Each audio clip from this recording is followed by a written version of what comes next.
Hey, what's up, Army? Um, Welcome back. And if you're new, welcome. Thank you for being here. Thank you for choosing to share this space with me. And I hope you're doing well. I'm just going to get right into it. Um, I'm not doing a reading right now. Well, not necessarily. It's more of a message. There's two things I want to talk about. I want to talk about a dream I had and message that I got when I woke up from the dream. The dream is very specific, and I wasn't sure if I was going to share it, but before I went to sleep, I said a very specific silent prayer, and this dream answered that prayer. So I feel like I have to share it. So I want to talk about that, and then I'll get into the message that I got. I'm outside because the kids are out. I don't want to get interrupted when they come home. I wrote the dream down just in case I forgot, but it's pretty vivid in my head. I hope you can hear me okay. Um, all right, so the dream. I was in a house. In my dream, it was my house, but it wasn't my real life house. And let me just open the page just in case I get caught up.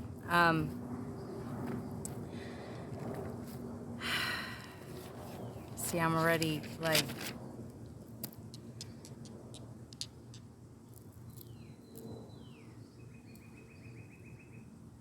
so I'm in this house, and my ex-husband was there, and my sister was there.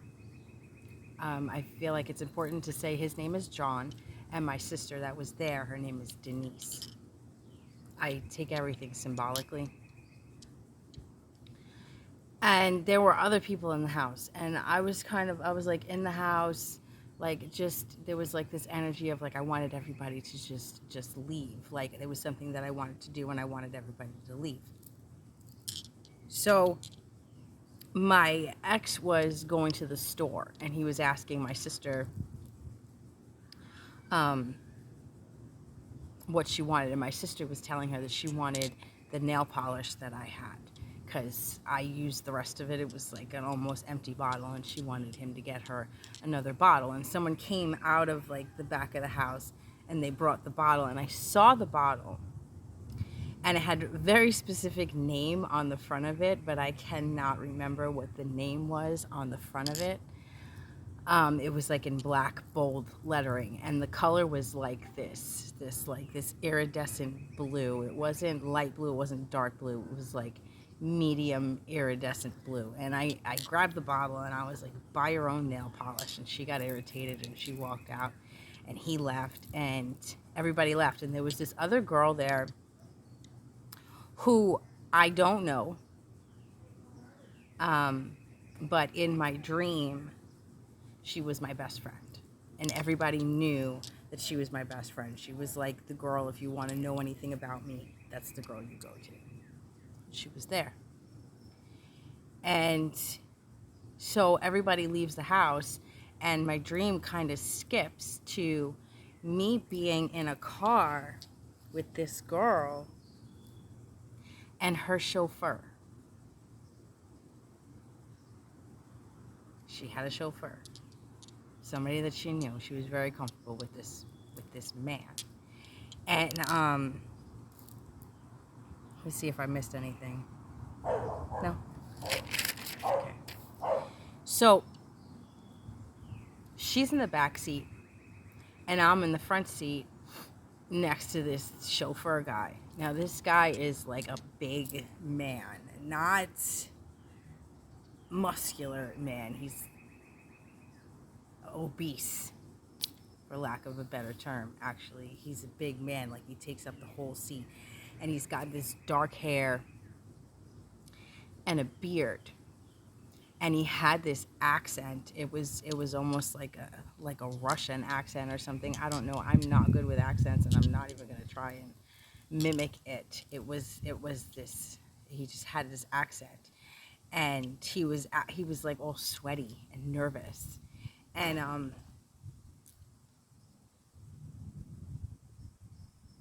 somehow I knew. I don't know if it was instinctually, but there was a part, like,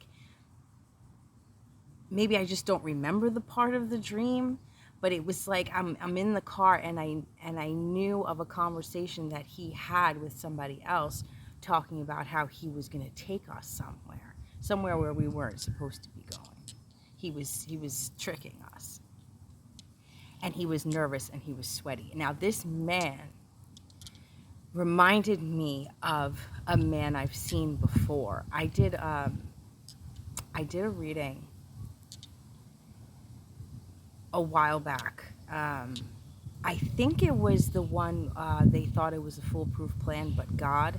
And in that reading, I picked up on a little boy in a dark room, and there was a man in the doorway.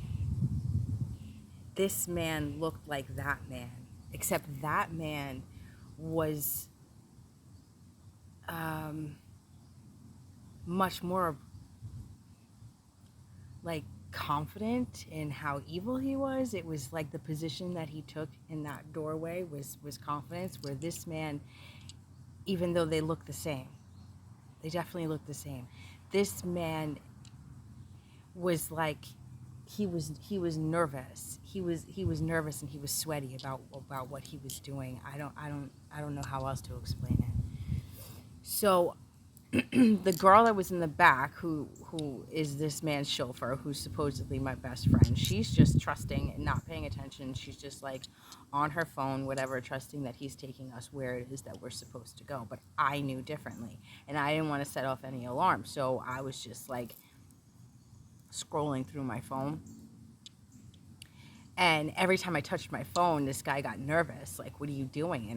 And I would just like show him, oh, it's just Instagram or whatever, right? So I got it in my head that I was going to text my ex-husband and tell him like these specific words. I was going to tell him, her chauffeur is kidnapping us. This is not a drill. Those two sentences kept playing over and over in my head. Her chauffeur is kidnapping us. This is not a drill. Now, I am me, but I'm not me. I'm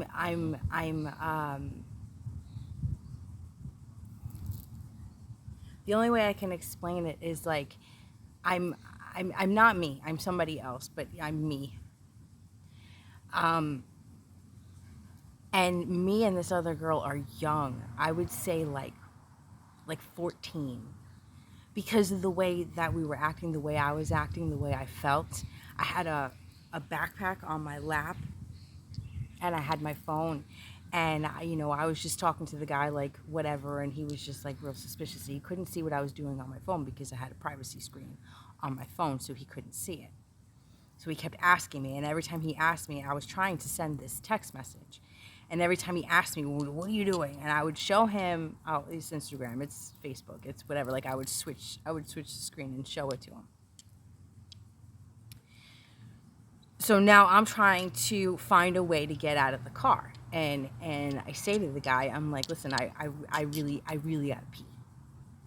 And he was like, no, you can pee when we get there. And I was like, no, but really, like, I really gotta go. Like the energy of the way I was saying it was like the way a little kid like starts nagging you. You know what I mean? I was like, no, but come on, please.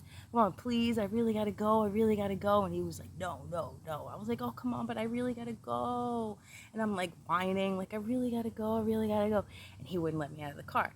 And he started pulling over to the side. So I'm like, oh, he's gonna let me pee on the side of the road, whatever. I'm gonna make a run for it, right? But he pulls over to the side, and then he like pops a Yui, and he pulls into this parking lot that's over there, and it's this dark parking lot. And in the parking lot was an airplane and a group of people. There were no lights, but I could see that there was a small airplane and a group of people in this parking lot. And he pulls into the parking lot, And he said, you see those people? And like, as he's turning, he's saying this to me because he kind of just like pulled in and pulled out as if he's just a car that's turning around. He said, those people over there want to kill me. And I just kind of like, I just blew it off. And I was like, well, I didn't say you had to stop there. Like, we don't have to stop there, but I really got to pee. And he just like refused to let me out. So I continued to try and send this text message. And as I'm sending the text message, like I remember hitting send, but then I look at it and it's like this, like I couldn't type right. I couldn't get the words out. I couldn't think of how to spell chauffeur. I couldn't think of the girl's name. I couldn't think straight, and I couldn't see straight. And I sent the text message and it came out like just like illegible. Like it was just letters, like repeated letters, like F and like C, and then like space, like extra spaces, and it made no sense. And he texted me back and he was like, is that all you want from the store? And I was like, fuck, like my message is not getting through. Like he's not getting it. So I just kept trying to send it so I could, my nose is starting to run. Like this 2 sentences, like how hard is this? Why can't I send these 2 sentences? This guy's like, what are you doing? What are you doing? And I kept, switching back to Instagram. I kept doing the same thing. But I couldn't get the message across. And the next thing I know, he pulls into this parking lot, another dark parking lot. It was nighttime. And there's this group of people up there, and like I recognized them. I don't recognize them, but in my dream I knew who they were, like they were celebrities. I don't know why they would like. And this one of them comes over to the car, and like he leans into the car, and like, I had my phone, and I'm like, I didn't know where to put it. I didn't want to put it away. I had my phone, and I kind of just like held it there, and I didn't want him, I got nervous that he was gonna think that I was recording them or something.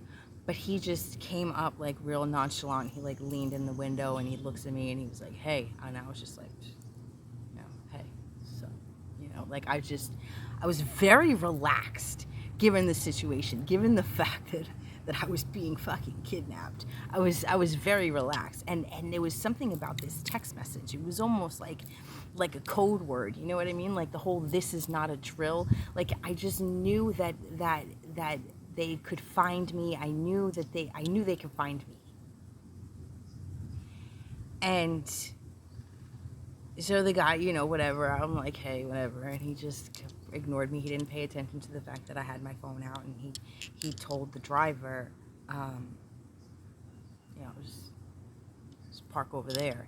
The girl in the back, I don't know, like, did she fall asleep? I don't know what. She's like, I know she's back there, but she's not talking. She's not doing anything. Like, no alarms are going off in her head, and I'm like, I'm wondering, like, was I drugged in the dream? Is that why I couldn't see the text messages right? Is that why the words weren't going through right? I don't know. And so he goes to pull over to the other side of the parking lot, and I like continue to try and send this text message out because I knew that I was running out of time. And then I woke up.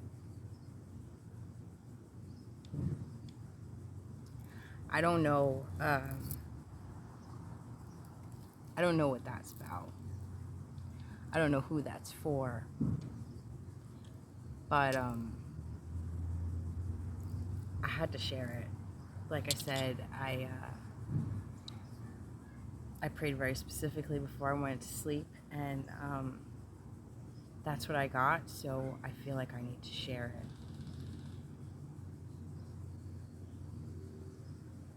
And I'm going to leave that at that and move on to the message that I got after that, because once I wrote it down, I started overthinking, like, what does this mean? Are these girls that were actually kidnapped? Like what is this? and I don't know if I want to share this. And like I started getting like this, like, this fear, honestly. And I started thinking about it, and it's like, you know, I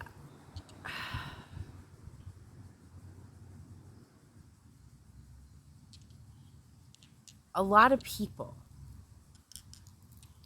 talk about um, oh, I don't even know how to say this. I don't know how to say this. It's like it was so clear. I should have wrote this part down too, but I didn't, because I was like, no, I got this. I got this. It's the transition that's killing me. It's the transition to go from the dream into what I'm saying. So I'll just say it this way. Lately, I've been getting a lot on my feed about the the movie Sound of Freedom, that is about the major child trafficking issue that is going on in the world. I haven't seen the movie. I didn't even know about the movie. And it just started popping up on my YouTube feed out of nowhere, and I take that as a sign. So, did I have this dream as a result of my prayer, or did I have this dream because I've been watching a lot about the whole child trafficking thing? I don't know. But it has segued into this message of um, like over the years since I started watching tarot, I've seen a lot of readers, a lot of good readers tap out of reading tarot, just tap out in general, and because they don't like the energy, they don't like um, they it's multiple reasons, whether it's old religious fears coming in, or they don't like to read negativity, or they don't whatever it is.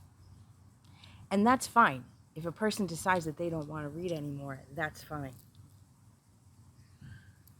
But what Spirit is saying to me is that there are a lot of people that walk around and claim to be, oh, I'm a light worker, I'm an empress, I'm an earth angel, I'm this, I'm that, and say it in such a way that it's like it's almost like they think that being a light worker means I walk around uh, shitting rainbows and spreading sunshine everywhere I go. And they forget, they remember the light and they forget the work. People forget that being a light worker, being an earth angel, being a messenger of God, being whatever title you decide to claim, we're talking about warriors. We're talking about people that shed light on the dark. You're a light bearer, then you shed light on the dark. Is part of the job spreading positivity and healing yourself and bringing sunshine to the world? Yes, absolutely, but that's just part of the job. You can't shed light on the dark without seeing some ugly shit. And that's why I bring up this movie, Sound of Freedom. Because these agents that are out here trying to save these kids, these agents that are going into the dark recesses of the planet, do you think they enjoy seeing what they see? Do you think they enjoy coming across the nasty negative energy that they come across? Of course not.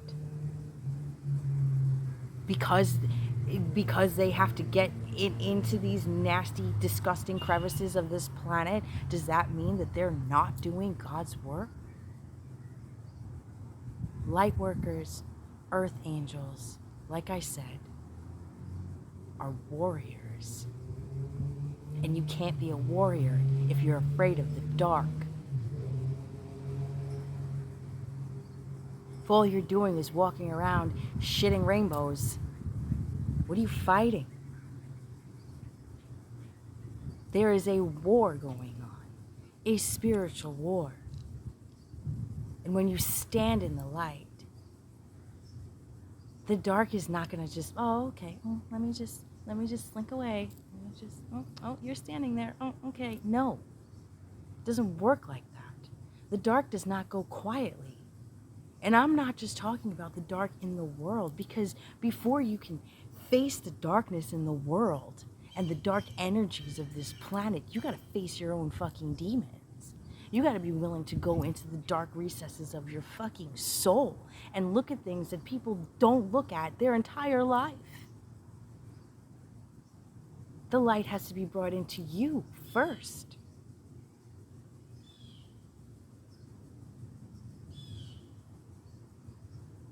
The message really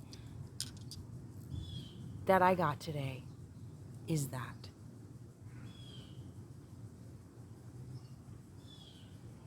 Is that. Light workers, earth angels, messengers, whatever you want to call yourself, does not come easy. It doesn't come without having to expose the dark. Who else is going to do it? These dark energies aren't going to expose themselves. It's about fearlessly saying what needs to be said. It's about fearlessly shining light on what needs to be exposed. These things need to be exposed. And if everybody runs and hides every time they see some dark, negative shit, how is it ever going to be exposed? I'm sitting here afraid to talk about a dream I had, when there are men and women out there face to face with evil ass fucking people to save these kids. Is that easy? There's no way in hell that shit is easy. But they're on a mission.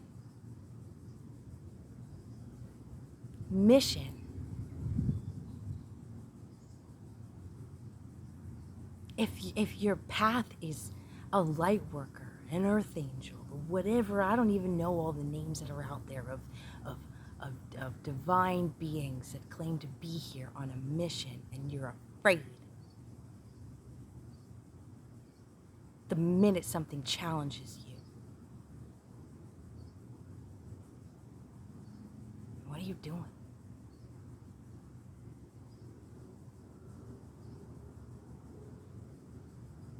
I think I made the point. Everybody has free will. Like I said,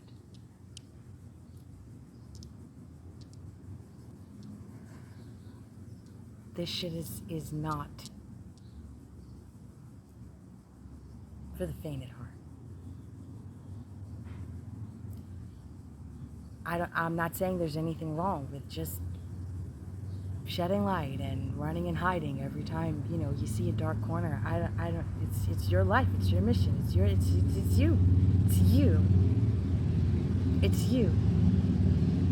But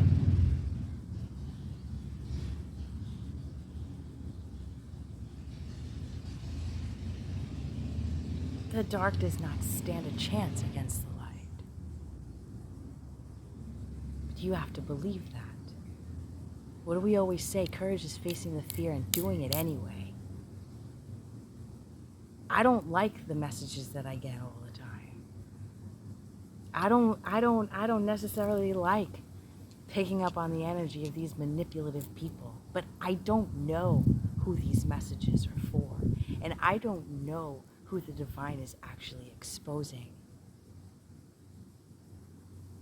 And I don't know who could be saved by what I say, who can be stopped by what I say, and who's being exposed by what I say. How am I following through on my mission if I just say, oh, I don't want to read that energy, oh, I don't like that, that's gross, that's icky, I don't want to do that. I don't like it. But someone needs to hear it. There's no booming heavenly voice that's going to come from the sky. God works through people. And so do these dark energies. The battle first is in your mind and in your heart. And then it's in the world around you.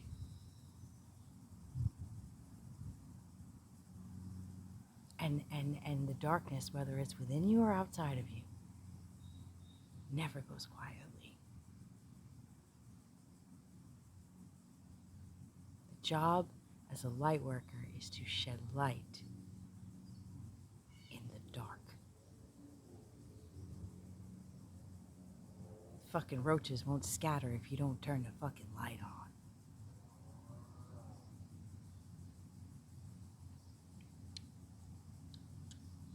That's it.